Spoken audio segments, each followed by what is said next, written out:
Shut up and sit down. Welcome to the Health and Wealth Podcast with your hosts, Tim and Carter. What's trending, Enrichers? Carter Wilcoxon, founder of CSI Financial Group here, with my co-host and former wealth advisor, Tim James, founder of ChemicalFreeBody.com and your new health advisor. This is the show where we reveal the connection between physical and financial abundance. That's the theme today. Connection, people. Yeah, connection. That'll be good. Hey, Enrichers, we're all connected. Yes, Enrichers, we are all connected. And you know, the purpose of this podcast is to have a little bit of fun, right, and get to know one another. And I'm very excited about our guest today. One of our younger advisors that we started a relationship with about maybe 3 months ago. And whenever we first started our relationship, Mason Marozas of Synergy Tex. I'm not sure exactly. TX stands for Texas, but yeah, basically Synergy is kind of a good blanket term. Yeah. So Synergy, which is, here we go. We're talking about, being connected. Well, if you're synergistic, then obviously that's the purpose, is being connected, right? Mm-hmm. So now Mason is a true blue rock chalk Jayhawk. And whenever I got introduced to him, I'm like, that is awesome. Because as our enrichers have heard in the past, I moved out here 25 years ago from Kansas City. I inherited the Chiefs, which we're probably going to talk a little bit about their bye week that they had. My wife said, oh, looks like the Chiefs had a bye week this week. They decided not to show up. So anyway, I inherited the Chiefs. And then, of course, Lawrence is not that far away from Kansas City. And, you inherit the Jayhawks. And I was there in 88 with Danny and the Miracles. So whenever I found out that Mason was entertaining being a guest on the podcast, I was really excited. So Mason, how are you doing today?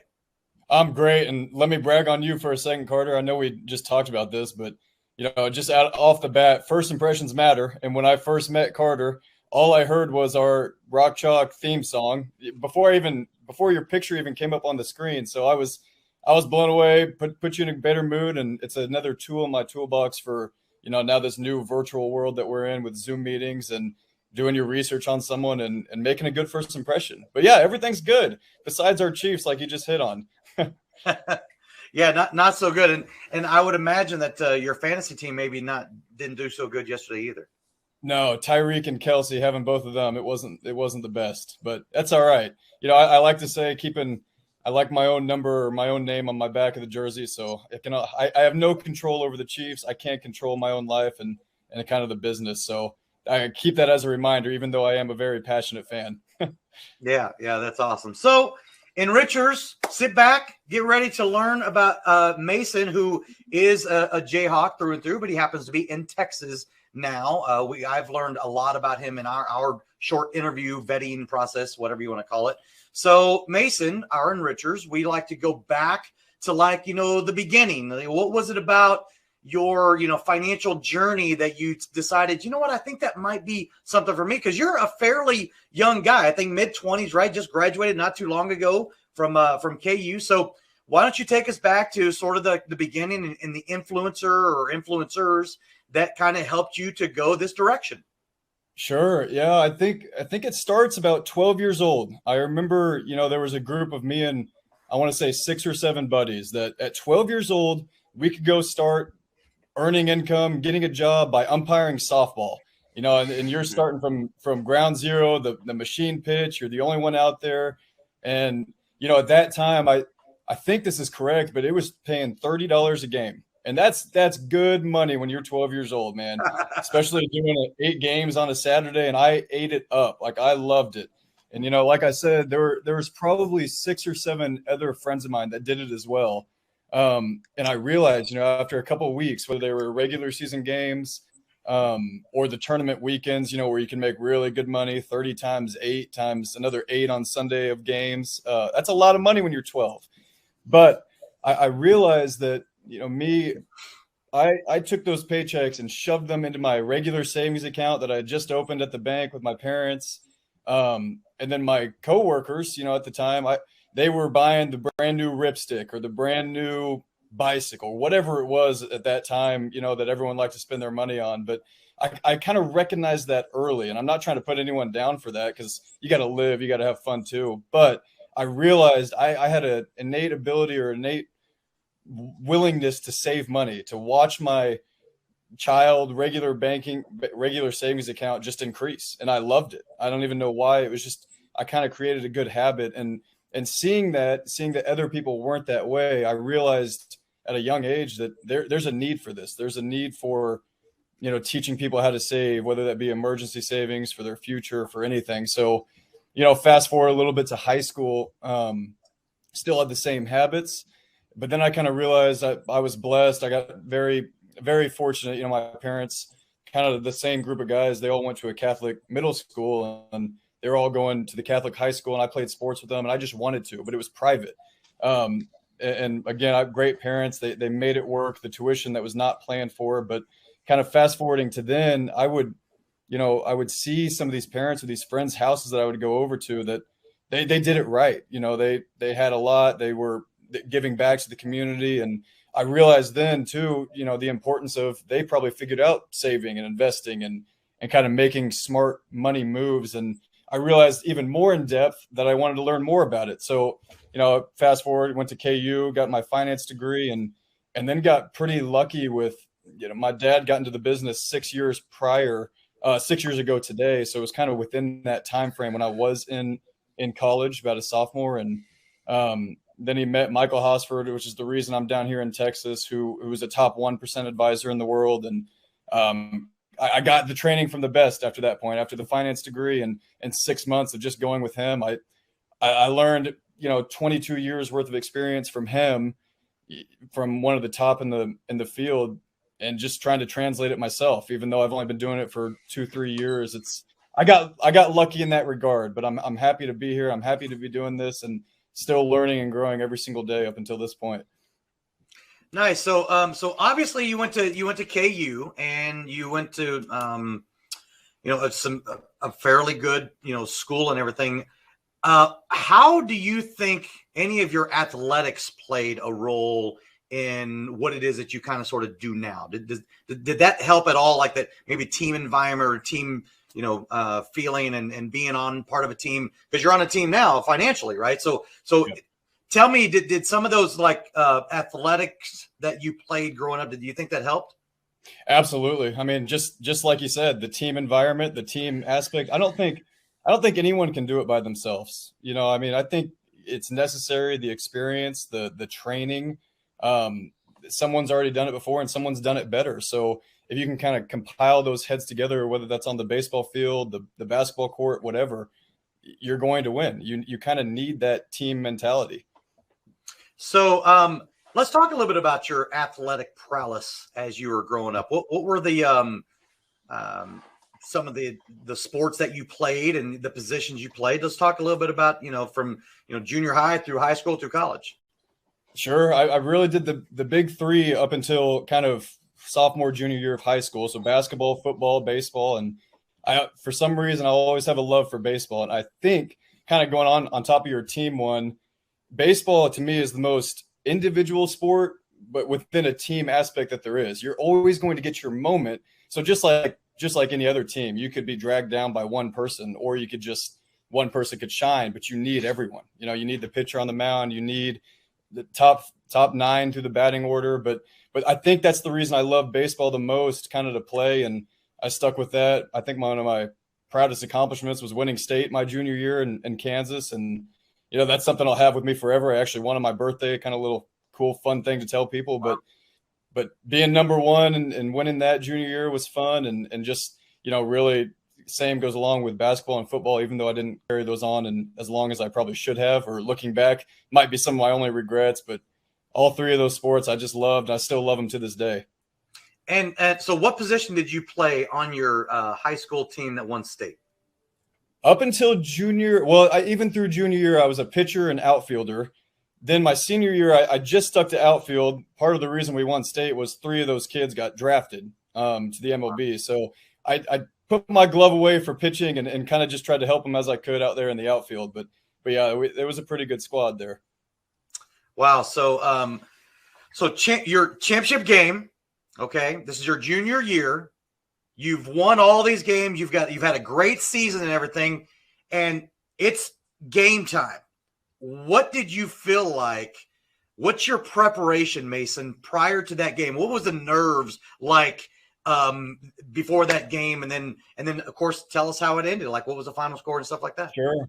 Good nervous energy. I think you can compile that. You can feel it within yourself, but you have to control any type of energy or motivation or anything that you have, because you got to dial it in and focus when the first pitch comes or when it's time to go. So really, it was a 3-game once we got to state. And the first one, I think we only won 2-1, and it was a walk-off in the bottom of the 7th inning. So a lot of those nerves got out of there, and we were much more relaxed as a team for the second and then the final state game.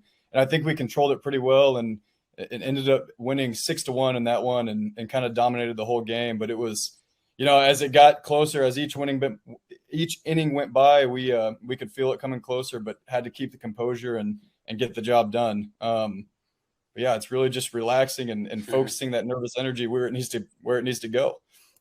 Yeah, no doubt about it. So you mentioned something earlier, and I kind of want to get your take on this, because I've said this for a really, really long time, that and I don't know about private. I went to public school my entire life growing up and everything.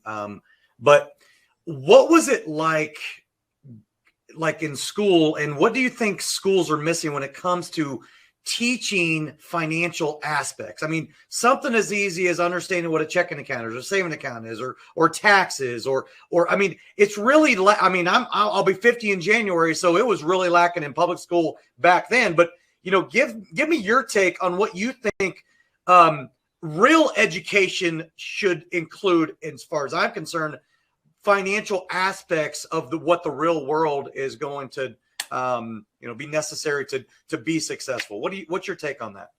Let's do this. Because I think this is a really important question. Yes. And we need to take a break, because I think this is going to fill up a lot of. I have some questions about this too, because there's definitely a lack there. So why don't we take a quick break, and when we get back, let's get into Carter's question, because there's obviously some holes in financial education in our school systems when we're looking at 70% of the population having less than $400 in savings. We'll be right back.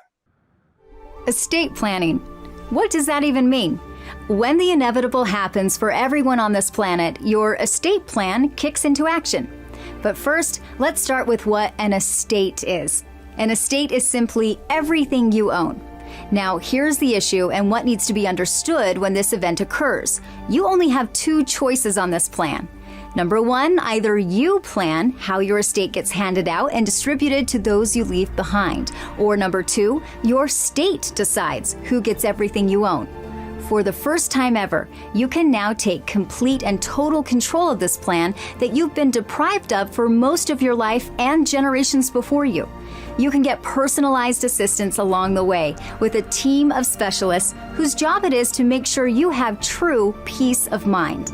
It's important to understand that estate planning is a journey, and rest assured that our team will be available to you all along the way and at every step. Welcome to eState Plan, home of the last estate plan you'll ever need. To learn more, make sure to reach out to your local advisor licensed with us, or go to our website for more information.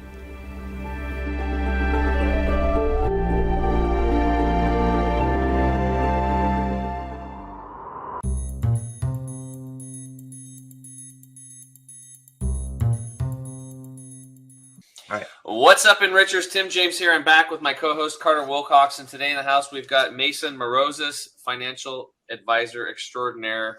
Man, you're going to help a lot of people, and unfortunately, most people, most of us going through, high school, even before that, in grade school, we learn math. We learn some basic math. That's really important, but they really don't teach us much about finances, how to grow your finances and protect them. It's one thing to make it. The other thing is to keep it, and taxes and all this stuff. So Carter brought up a really big, good question before the break. And so why don't we get into that? What is your take on the educational system and what they're feeding our kids with the education as far as finances goes?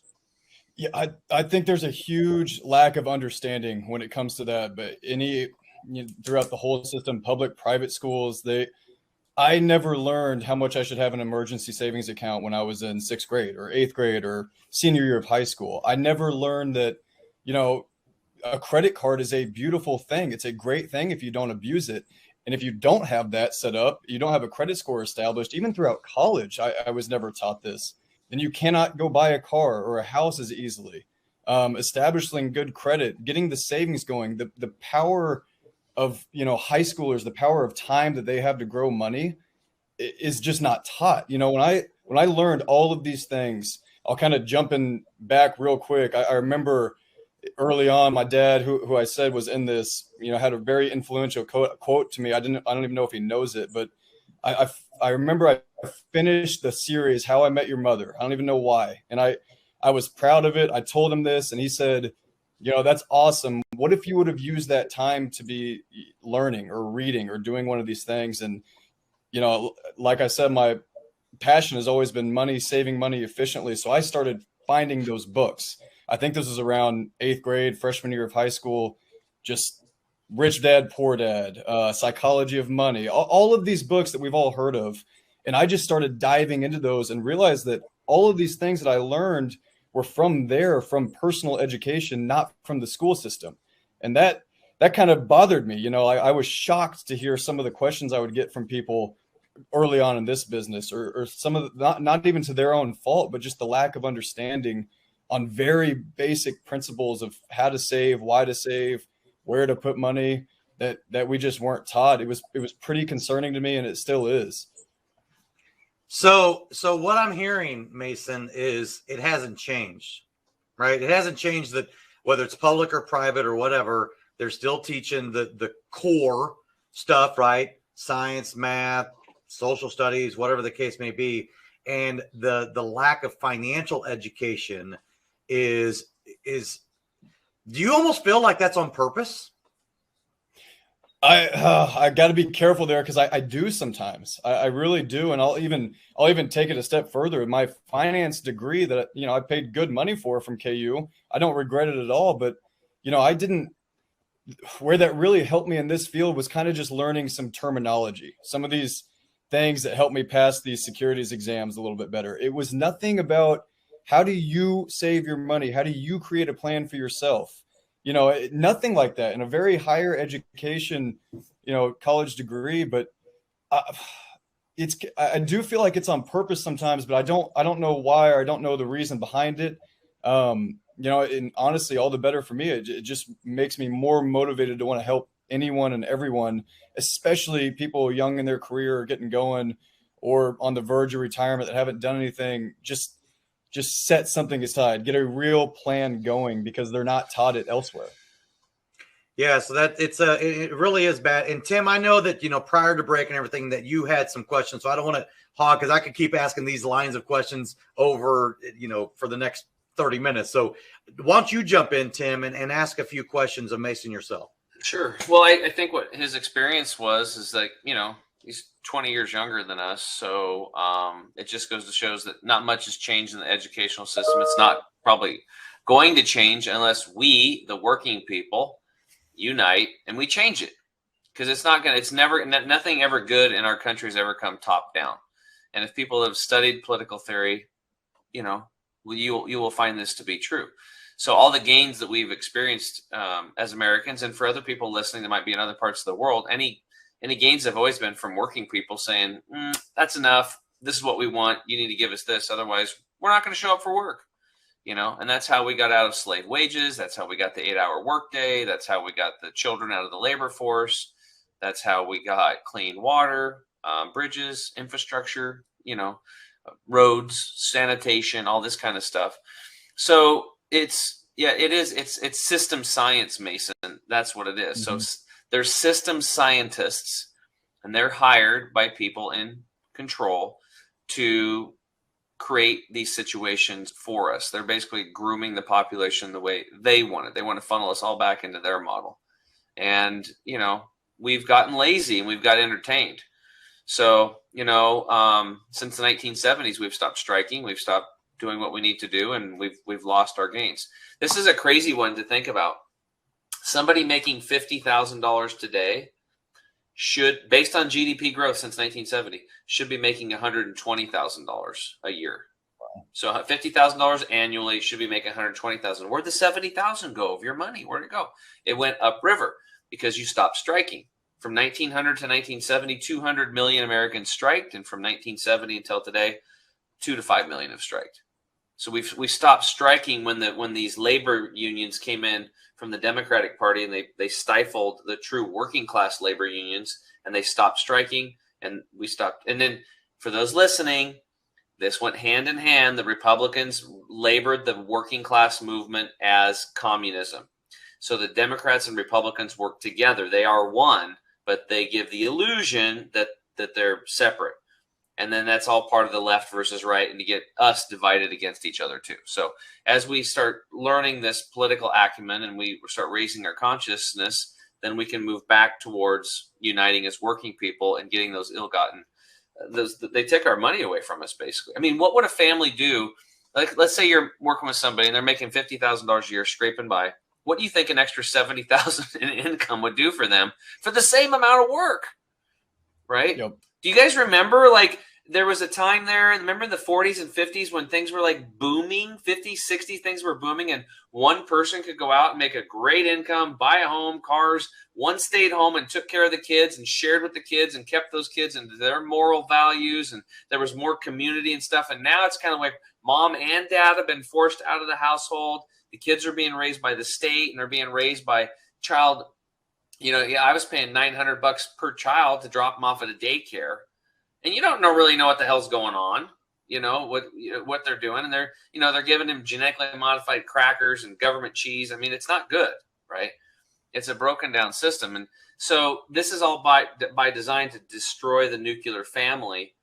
And of course, look at the results. I mean, there's just so many fatherless boys, girls, and kids. And we've got, like I said, 22.4% unemployment, and less than or 70% of our, gosh dang it, 70% of us, think about that, have less than $400 in savings. That's pretty spooky. That's hard to fathom. Yeah. Pretty spooky. You're talking about an emergency fund, having 3 to 6 months worth of your, monthly budget or monthly nut in an easy to access account or cash. And they got $400. So that basically means that, the water heater goes out and they're screwed. Yep. One thing, one incident, boom, right? So yeah, we have a major problem. We have a huge problem going on. And I want to tie this sort of back into something that Mason talked about earlier, and you just said it, right? We've been entertained. You go to your dad and you're like, Dad, I ended up watching the entire How I Met Your Mother. And he was like, he didn't say it like you wasted all your time. He said, well, what could you have done had you done? And really what he's talking about is he wasn't talking about education. He was talking about knowledge, right? That's the difference. Education and knowledge are not one and the same. Yep. And personal knowledge too. And just real quick, Tim, I might throw a question at you just off the cusp, but what do you think? I saw a stat the other day that, 1 in 4 people in this past year have quit their jobs. Now, I know that's not technically a strike or anything like that, but I think a lot of my generation, 20 new career, if they don't like it, now they're just leaving, or they're trying to find something new and maybe go get paid more in a different field like tech or finance or something that is offering more than where they were originally at, just making cold call sales or something like that. But 1 in 4 have left their jobs in the past year. Where do you think that takes us, or where do you think we're headed just with that? I'm picking your brain now.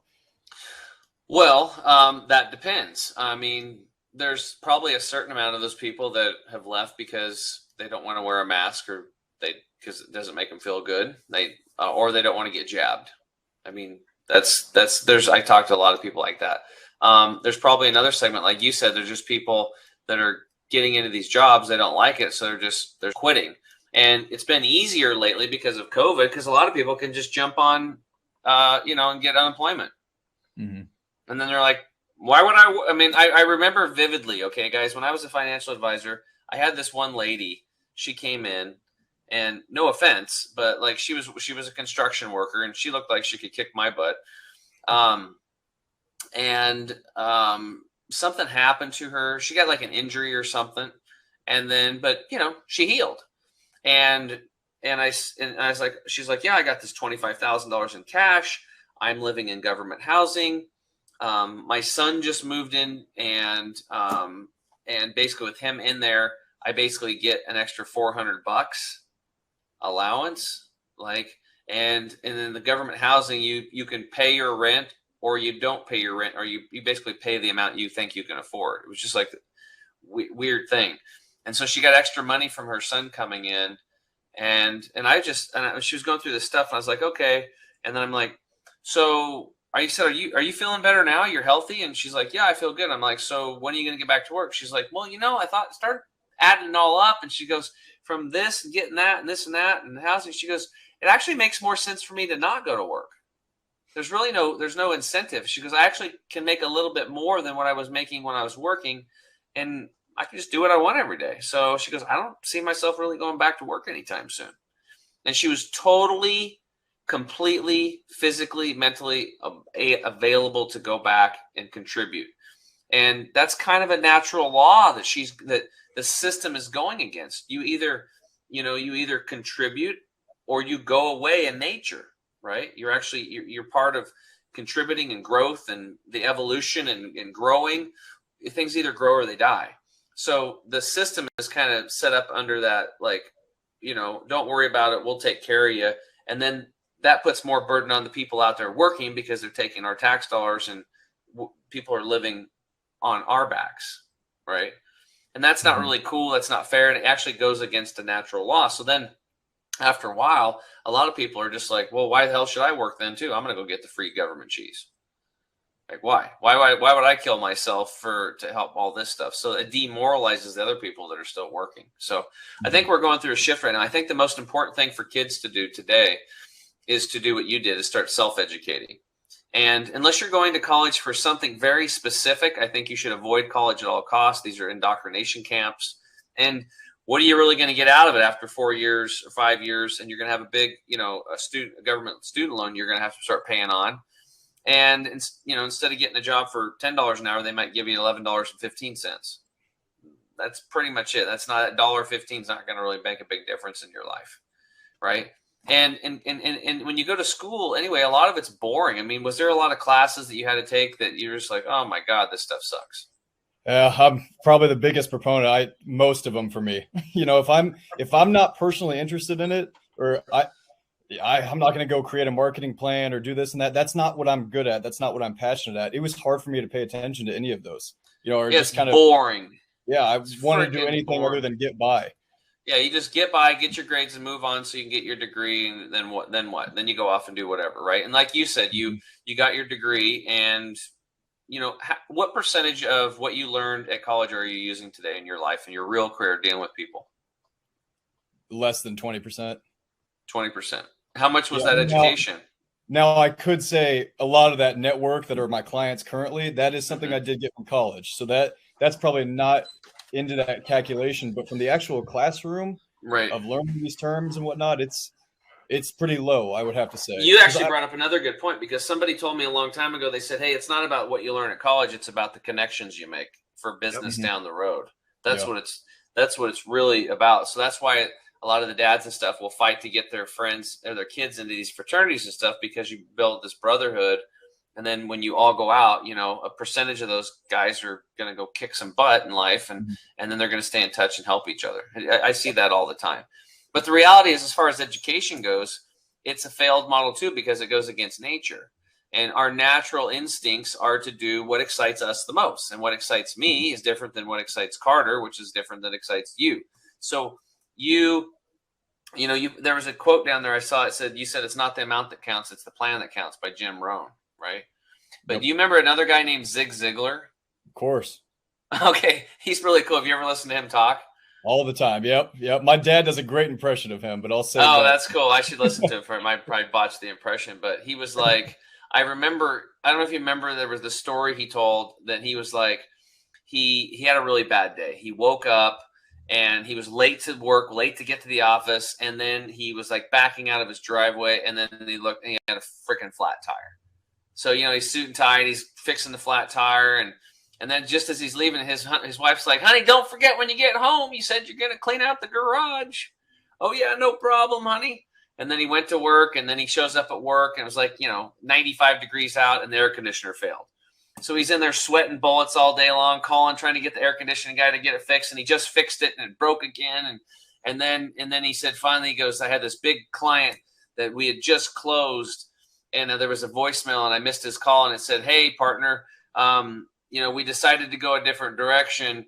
Don't call me, I'll call you. And he basically lost this big account. So, he just got beat up from the time he woke up until he lost this big account. His air conditioner, he had to fix that, more money out the door. And he dragging himself home. And his wife was sitting there. She's like, how was your day? He's like, oh, it was terrible. I had this and that and this and that. She said, well, don't forget, you said you're going to clean out the garage. She's like, oh, no, I don't want. Honey, I'm so tired. I'm beat. I was sweating all day long. We didn't have an air conditioner. I'm completely tired. There's no way I could do it. But you promised me, honey. You promised me you'd clean the garage. And then his phone rang. And he picked it up, and it was his buddy Jim. And he said, hey, partner, tea time's in 15 minutes. Can you be there? And he said, can I be there? I'll be there in 10 minutes. And the moral of the story was, we have all the energy we want to do the things that we want to do, right? It's just there. Yep. It's in us. It'll just bubble out of us. So that's why so many people, unfortunately, they get done with college and they want to pick up a book again. But it's almost a grooming to get you out of education, right? When the reality is we love learning and growing when it's the things that we're interested in. 100%. The things that give us excitement, our joy, our passion, all that kind of stuff. We want to eat it up. That's where marketing and advertising do it. They'll tell you a 2-page ad will always outperform a 1-page ad, and a 4-page ad will always outperform a 2-page ad. An 8-page ad will always outperform a 4-page ad, and so on and so forth. And why? Because when you're interested in a topic, then you want to know as much about it as you can, right? Like if you've got, a mole, and you want to get that sucker removed, and you say, how to get rid of moles, you're going to start reading that, and you're going to read all of it, right? Or if you're interested in staining your deck, and your deck's out there and it's not stained and it's about to change, you're interested and you're going to read that thing. So we are completely interested, and we have abundant amounts of energy for the things that we're interested in. And that's not the way the school system is set up, is it? No, and that goes back to, I've got a 15-year-old son. He'll be 15 in January. And I remember like it was yesterday, how we would go in and we would have a meeting, your parent-teacher conference with Mrs. Beck. And this is in first grade, right? And she's giving me all of his problems, right? And I'm sitting there listening, and it's like, why does this feel so familiar? He's my own DNA, right? So I know what his makeup is. He's just like me. And I remember sitting in school in first and second and third grade, bored out of my mind. I could read at like 7th grade level at in first grade, second grade. So I'm just like, it's boring. And what they try to do is they try to make everybody the same. I call public school system indoctrination stations, and have for a long time. So I made the ultimate decision, and my wife, God love her, sacrifice, best supportive person, talk about teammate. She is the best teammate I could have ever been blessed to have. We talked really hard about this, and we ended up deciding to homeschool. And it took a lot of sacrifice and a lot of stuff that happens. And but it was because I already saw the writing on the wall. He was going to end up being just like me, where he was going to be bored, he was going to be a troublemaker, and he was going to be deemed a troublemaker simply because it was boring, because he's quicker and he's smarter and he's faster than some of these other kids, but it's boring, right? It's no fun. And then, you know what they do now in public school is now they have like 15-minute recesses or no recess at all. I'm just like, that's how. Well, let's take it a step further. They'll give you a diagnosis of attention deficit disorder, and then they'll put them on Ritalin, which is cocaine. Yep. And we have over 1 million, 3 million children now on cocaine under doctor's care, right? Because it's Ritalin, it's okay. because they have a lot of energy and they want to get it out and they're expressive and they're bored out of their freaking minds. And what these kids need is they need love and they need sunshine and they get out and play and they need to be doing things they love. The system is broken, completely broken. Why would we keep putting our money into broken systems, or our children for that matter? Because the financial education, this goes back to my question earlier, is it by design? Well, the less smart you are with your money, the more likely it is that you're going to be dependent on the system. And you can be very, very, smart and be dumb at the same time, right? So anyway, not to say that I meant to go down that route, but it just reminded me about these systems, about how here I am, I'm seeing my son going through the same struggles with the same teachers, doing the same stuff. I'm like, we got to break the mold. We got to break that whole system. And we made that ultimate sacrifice to do that. Awesome. Well, I think, guys, it's time for a break. So let's do that. Let's take a break. And when we get back, let's talk to Mason about like what he's doing in his practice today to help people save their money, plan for the future, so they can have a good nest egg, something they can rely on, and not have to rely on the government when they get into their older age. The senior, what do we call it? Senioritis, elderly, the golden years, the silver lining. What are we going to call it? Let's call it something cool. I don't know. Yeah. What are we going to call it, guys? The fourth quarter? I don't know. The fourth quarter. Yeah, because think about it. When you get really old, if you don't take care of your health, now you guys have probably seen this, like you have to have some dough to have somebody else fix your gutters, because you can't do it yourself anymore. You might fall off the ladder and break your neck. That actually happened to a friend of mine. His dad died cleaning the gutters. Just retired. He had a big old nest egg. But anyway, so that's it. We'll be right back.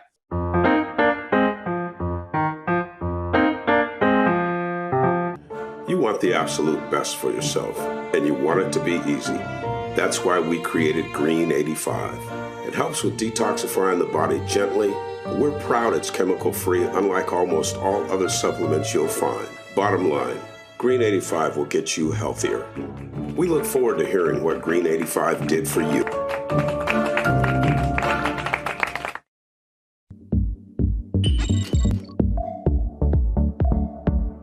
To get this product and our other amazing products, go to chemicalfreebody.com. That's chemicalfreebody.com.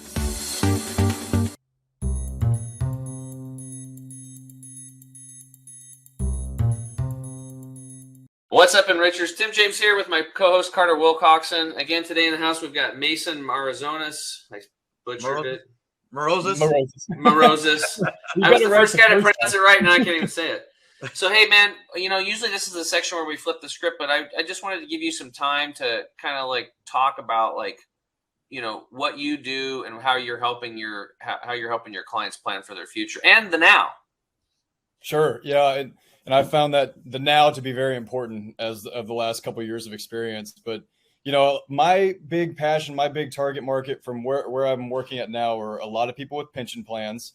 And obviously, you had mentioned the government earlier. What you mean by that and relying on the government is that Social Security check, every single week. So what we do with these pension plans is it's the same type of planning, but protecting that, showing them how big it is, some income replacement for a spouse on that side of things for firefighters, teachers, police, military. So that's a big market of ours. And we want to get that right, because when you take $3,000 a month, guaranteed, and then we don't know how long. I mean, we might live until we're 120.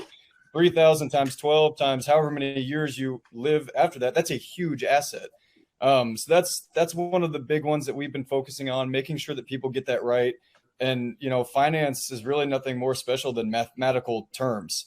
So all of these things can be determined by math. Other than the unknowns of what the market's going to do, we don't have a crystal ball there. But the math of pensions and how those work are kind of how we integrate that kind of stuff. And then, my personal, like I mentioned earlier, a big passion of mine is making sure that young professionals that start to get this big paycheck that they haven't seen before, going from maybe their $10 an hour job in high school to college, just getting by for the beer money or whatever they need. They get this first significant check. Well, don't go spend every penny of that. At least save 10, 15% of it. I know the book says 10.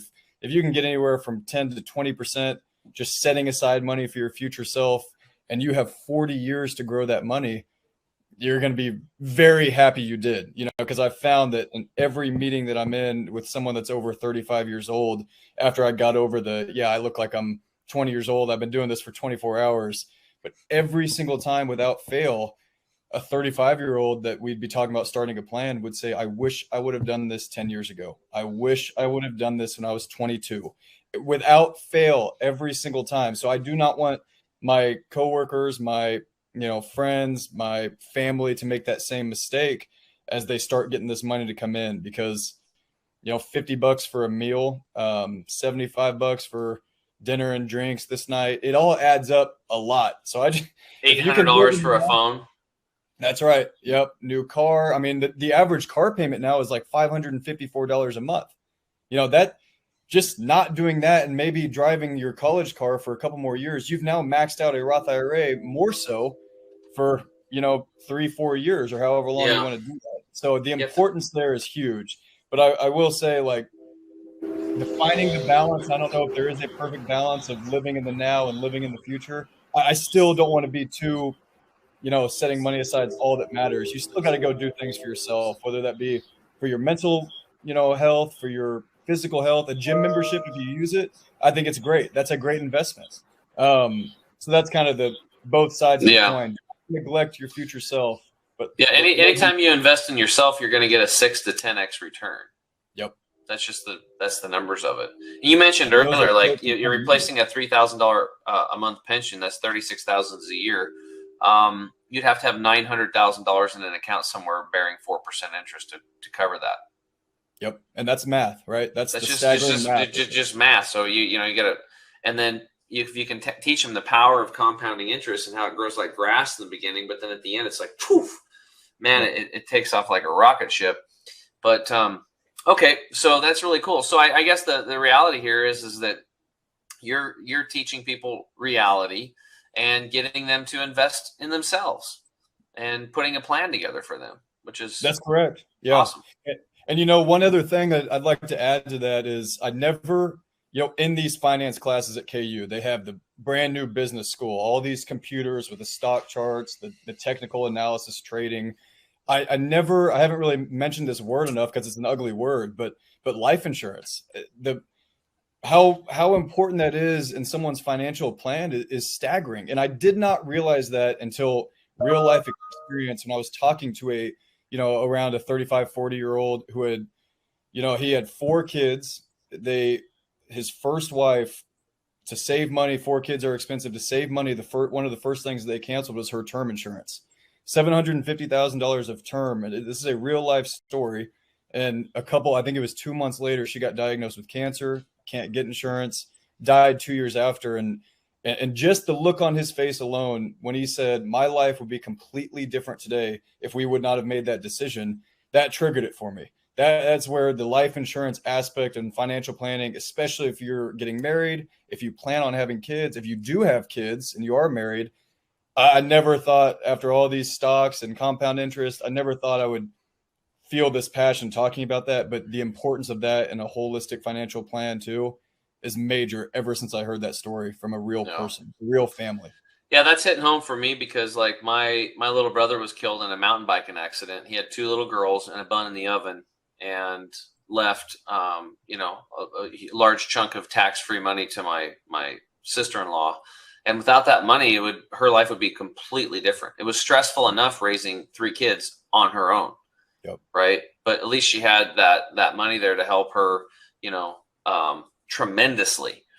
But my thing is also, so, it's like I was an insurance agent too. And I know how important life insurance is from first person experience and from dealing with other clients.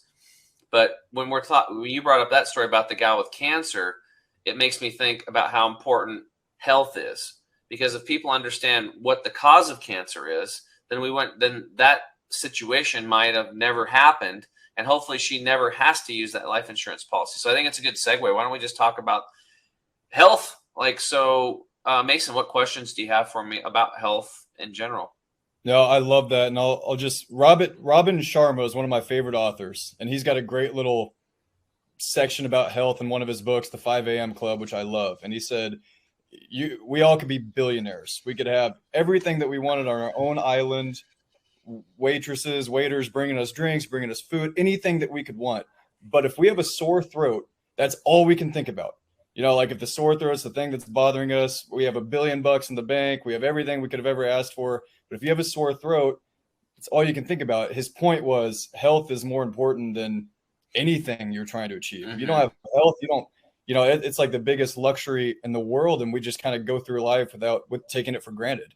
So I've recently, you know, been on my own health journey that I've loved. And I guess the one thing that I'm trying to kick now, which is funny that I mentioned the 5 a.m. Club, is I've always been a night person, always. But I know I'm trying to be more professional, get up early, you know, early bird gets the worm with the most successful people in the world.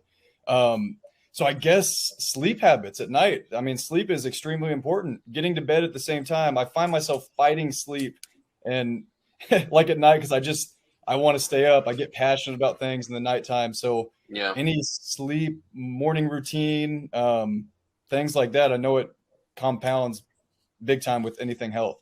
Okay. Well, I think that's a really good question. And I think what's exciting for me is that you have an awareness of wanting change and you want to improve. So hopefully you're wanting to do it for yourself, not just to fit into the 5 a.m. club. But like, let's look at it. Let's take a 30,000 foot view. You as a human being, you have your body is a natural system. We are nature. There is no difference. Like that's where people get disconnected. Like when you want to heal, you get back to nature. Well, we are nature. So you're just plugging your natural body back into the rest of the environment, right? So there's this thing called circadian rhythms of life. Have you ever heard of that? Absolutely. Yep. Okay. So if you look at your skin, right, we're supposed to be within about 1,500 miles of the equator, because if it gets cold and snowy, you ain't going to do so good with this little light skin. We don't have fur, like we're not like a grizzly bear, right? So without houses and, you know, heating units and clothing and stuff like that, we don't fare so well. So we've been able to modify to our environment because of our so-called intelligence that we've used. Sometimes we don't use it so intelligently. All right. So in nature, we should be within 1,500 miles of the equator, right? The other thing is in nature, before Thomas Edison and the light bulb, or, you know, staying up late night at campfires, we would, for almost in the entirety time, human beings, and look at all other creatures, when the sun comes up, we would wake up. And when the sun would go down, we would go to sleep, because there wasn't really anything else to do. Like you can't see at night, right? So this is how we are genetically programmed for success, right? So the closer you are to going to bed when the sun goes down, and the closer you are to getting up when the sun comes up. Now, again, I have to say that because when you go up past the 45th parallel, or even before that, with the time changes and, you know, clock going back, I mean, it's going to be getting dark at like 4:30, right? Yeah. And so it's like, that's a little or the sun's up until 11 o'clock at night. Yeah. So again, we have to think about the sun and those rhythms closer to the equator, because that's where we should be based on our body type, right? It's just like, you know, trout live in a cold stream. They don't do as well in, you know, a hot steamy lake, whereas a largemouth bass might grow to 12 pounds there, right? It's different environment, different creatures, right? So with that being said, then you should understand that the sleep thing is very important, and the sooner you can get to bed. So your statement that you made earlier, like I'm a night person, I can't tell you how many times I hear that in my coaching program from people. Yeah, well, I'm a night person. What time do you go to bed? 12:30, 1 o'clock, 2 o'clock, 12:30, 11:30. You know, I hear this all the time. I'm like, just by you saying I'm a night person, you're tying that shit down. Yeah. Okay. The reality is you've been programmed genetically for hundreds of thousands of years to wake up when the sun goes up and go to bed when the sun goes down. That's it. Okay. So that's just a statement that you're making. That's a habit. It's a pattern that you're in. Yeah. But your body is not there yet, because it takes hundreds of thousands of years to make genetic modifications. We're just a little like a fruit fly lifestyle or timeline compared to the whole globe and everything in the history of the earth, which is billions of years old. So with that said, hopefully that imparts to you how important it is to now I have a logical reason to wake up earlier and to go to bed earlier. So what time do you usually go to bed? I've been getting better. It fluctuates from 10 to midnight. Okay, well, that's pretty good. So just Yeah. give me one number, what your average is right now. Like of nighttime? Yeah, when do you go to bed? Probably 11:30. Okay, I'll lean okay, on that side. 11:30. So let's just say Yeah. 11:30. So the easiest way to do this, unless you got like stage 4 cancer and your back's against the wall, then we would change it completely. But knock off 30 minutes. 30 minutes. So now your bedtime's 11. Make that, because the reality is like, how do you wake up and feel good? When do you start your day? You start your day in your nighttime routine. Mm-hmm. Right. So what we do is then we program our phone that says bedtime 11, and it's on a repeat to remind the client. And then the subconscious mind gets programmed. But at 10 o'clock, that's when we have another reminder that says prepare for rest. Prepare for rest. Then you have your little checklist of what you do. Right. You stop Probably drinking. hitting phone lights. Stop Yeah. drinking liquids. Turn off fluorescent lights. If you're still in, get away from computer screens. No. Get your phone at least 12 feet away from you. Dim the lights, read a book, take a sauna, lay on an acupressure mat. And right before bed, you can take a quick shower and just rinse off. That rinsing off in a cold shower, cold, hot, what doesn't matter, and just drying off helps people sleep better. Cracking your window at night so you've got fresh air while you're breathing. Very important for sleep. So these are things that could be, in your prepare to rest thing. And you make this like so important because you love yourself. That's what it really boils down to. So the people that don't do this, there's a disconnection from taking care of themselves. They start putting everybody else in front of them. Take care of the kids first, husband, the wife. I got to get the project done. Don't get me wrong. Stuff happens. I might be up late at night if I'm a dad and I'm trying to put together my son's tricycle to surprise him. Right. But on a daily basis, or to get a work project done for the big meeting the next day. I get that. But it's the habits, like white-tailed deer. They go into the same field, munch. At this time, they're going to go down to the creek, take a drink. They're very habitual. They're following that circadian rhythm, that cycle of life. And that's the closer you can get to that and have some conscious awareness around that, and then have that plan at night to get to bed and what it takes. And maybe you drink some chamomile tea. That's really good. Putting lavender essential oils on the bottom of your feet. These are things that we teach people to do and to help colicky babies to sleep. And, I have a diffuser that's going all the time, and I'm rotating different essential oils. I've got an air purification system over here right now, purifying my air. I'm breathing amazing air. My feet are barefoot. I'm grounding. I'm grounding right now. See my hand? This is a grounding pad. So that's another thing you can do to improve your sleep. Grounding. Are you familiar with grounding or earthing? Yes. Yeah. As of very recently, I heard about it. It all makes sense. Yeah. So the Earth's natural frequency, and since you're part of the Earth and nature, you're disconnected from it. So I'm reconnecting, because outside of every commercial and residential building's an iron rod, and that's bringing the Earth's frequency. That's the foundation or the ground, that third prong in the electrical system. And there's mats and blankets with silver threads in them that are all connected, and you plug into that, just the third prong, and you're bringing that frequency in and wrapping yourself up with it at night. And you're literally charging your cells and reducing inflammation and helping you get into your deeper sleep patterns. Yeah, right. That's really good. Yeah. So there's tons of stuff to do. I have an episode on sleep on my podcast at the Health Hero Show if you want to watch it. But those are just a few things you can do about sleep. Awesome. Yep. I love it. Well, I'll kind of shift that. I got another one for you, kind of, socially, and I'll preface this by saying alcohol and drinking, I think, do have a great place when it comes to helping you be more social, helping you at a type of networking event. I've seen it come into play way more than I expected to in my early career. Like at every work event, at every party, that it's still Christmas party, whatever it is, I cannot stand the hungover feeling. I cannot stand that the next day. I do like being more social and having a glass or two of wine, or, some nights 3 or 4. Right. What's your take on alcohol and how to do it the most efficiently, the most efficient way possible? Because I think for a lot of people, going cold turkey on something, even if they wanted to, is difficult on something like that. This is a great question. I've had this brought up a few times, but it's a really, really great question. So number one, you think when you get out of college, your drinking's done. It's not.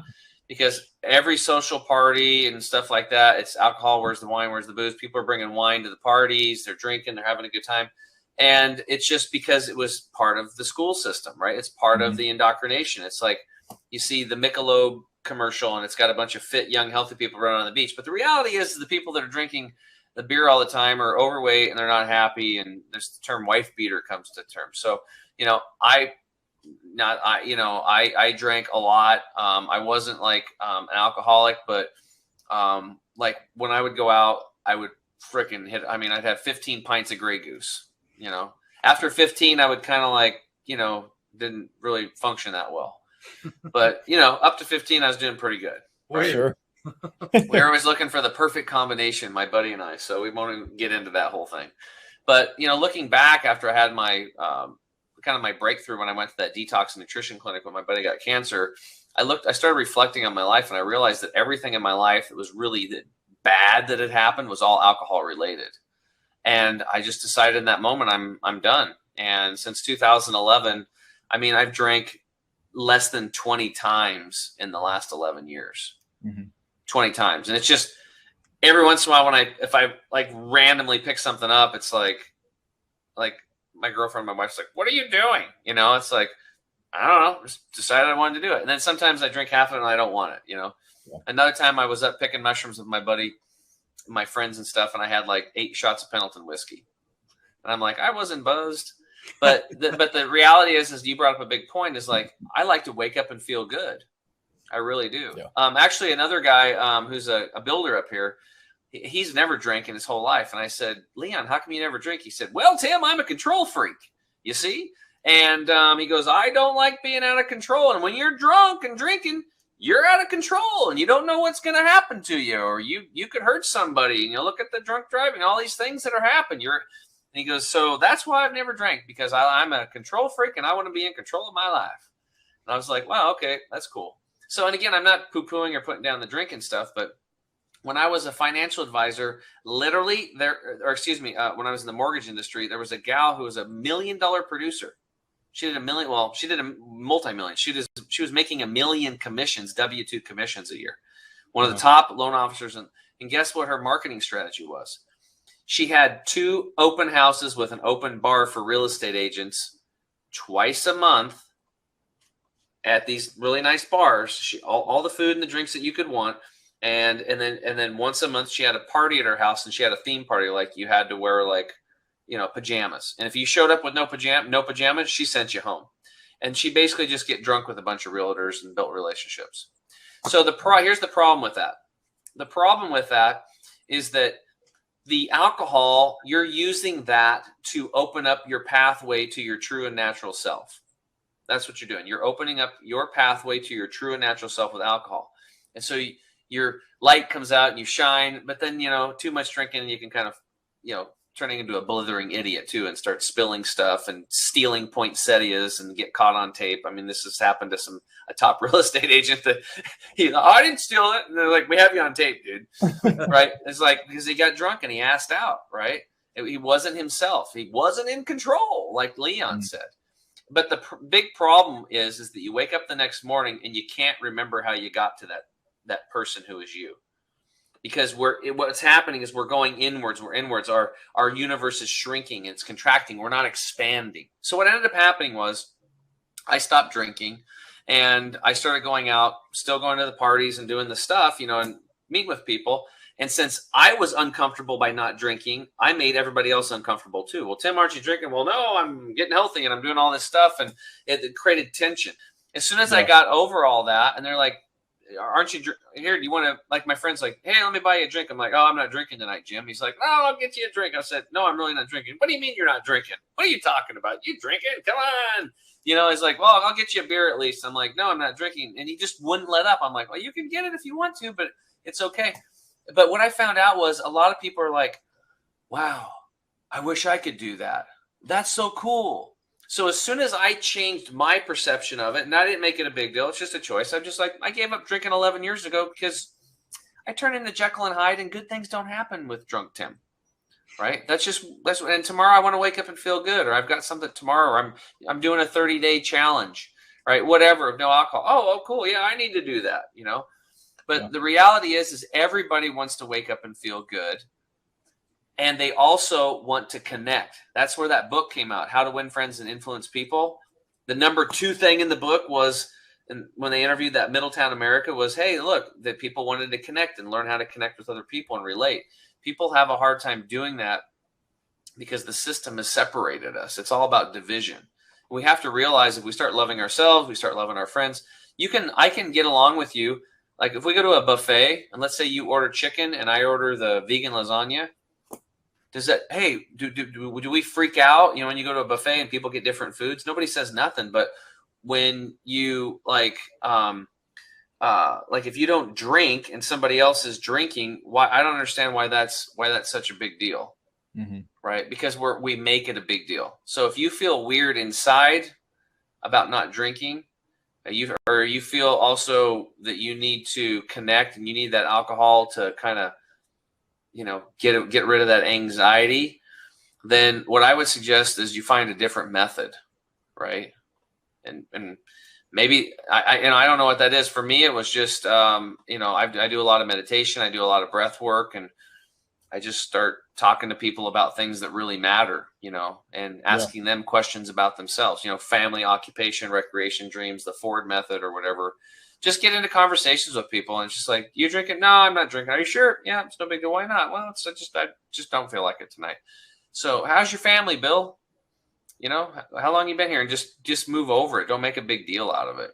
Yeah. And then tomorrow morning you'll wake up and guess what? On your way home, you don't have to worry about getting pulled over by the cops and getting a Dewey.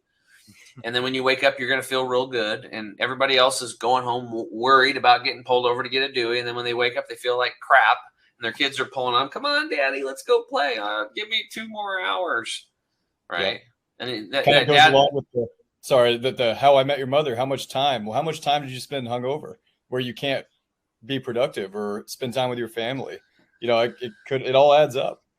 Yeah, it really does. So it really, and choices. And here's the thing. I'll just jump in real fast. Here's the other thing about that is it's going to be really difficult to call yourself a morning person if you're calling yourself a night person, right? And it's hard to be a morning person if you're embracing that lifestyle, if you will, right? And I get it. Are you kidding me? You know, I have to entertain for business on a regular basis, and it's difficult. But I can promise you this: when I don't drink at an event or whatever, and I wake up the next day, I don't berate myself.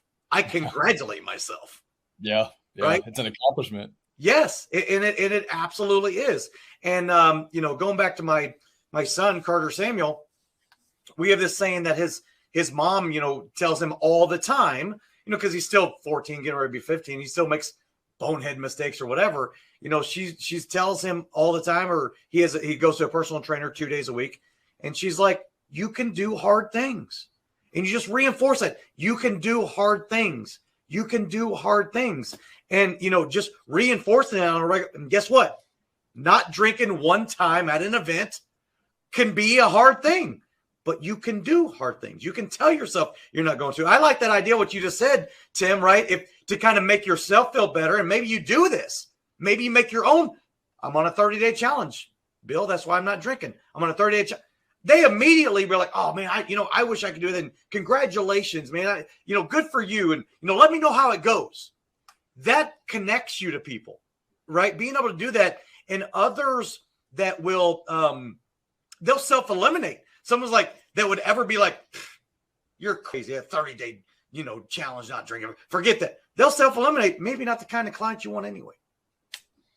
Yeah, another thing you can do too in the beginning as you're building up your courage muscle into this situation is you could just get club soda with a splash of cranberry in it and some lime squeezed in it and drink that, and then people just light on the ice. People think you're drinking a drink, but I passed that point now. And the cool thing is like being able to go out and have a good time and dance or whatever without alcohol is amazing, right? And I think all this stuff is like the more you follow your highest excitement in life, whatever that is, the more synchronicities come to your life, and the happier you're going to be, and the more joy.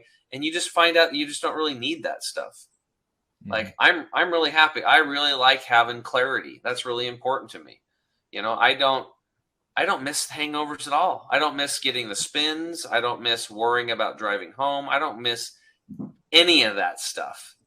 Like any of it. Well, you just hit on something, Tim, that I think is actually coincides with what you were saying earlier, Mason, right? I don't know how, I'm paraphrasing here. I don't know how many times I've talked to this 35-year-old and I talked about doing all this stuff. Man, I wish I would have started when I was 25. And here's the thing. You get tired of that as you get older, right? I'll be 50 again in January. And if you think about it, you're like, man, I wish I would have had that courage sooner about not wanting the spins.